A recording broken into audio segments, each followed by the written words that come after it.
اے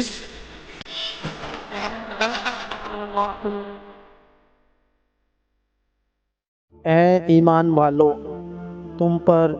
اسی طرح روزے فرض کیے گئے ہیں جیسے تم سے پہلے لوگوں پر فرض کیے گئے تھے، تاکہ تم پرہیزگار بن جاؤ۔ یہ گنتی کے چند دن ہے۔ رمضان کا مہینہ وہ ہے جس میں قرآن اتارا گیا، جو لوگوں کے لیے ہدایت ہے اور جس میں رہنمائی کرنے والی اور حق و باطل میں امتیاز کرنے والی واضح نشانیاں ہیں۔ پس تم میں سے جو کوئی اس مہینے کو پا لے تو وہ اس کے روزے ضرور رکھے، اور جو کوئی بیمار ہو یا سفر پر ہو تو دوسرے دنوں کے روزوں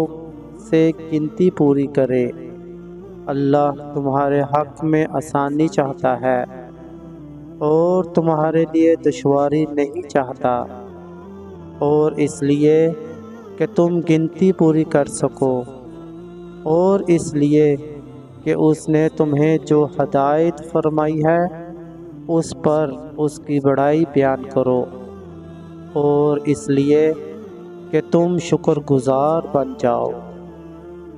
ایک حدیث مبارکہ میں حضرت ابو ہریرہ رضی اللہ عنہ سے روایت ہے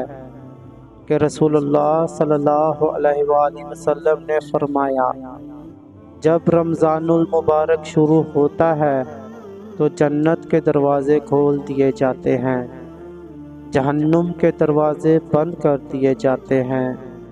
اور شیاطین کو زنجیروں میں جکڑ دیا جاتا ہے۔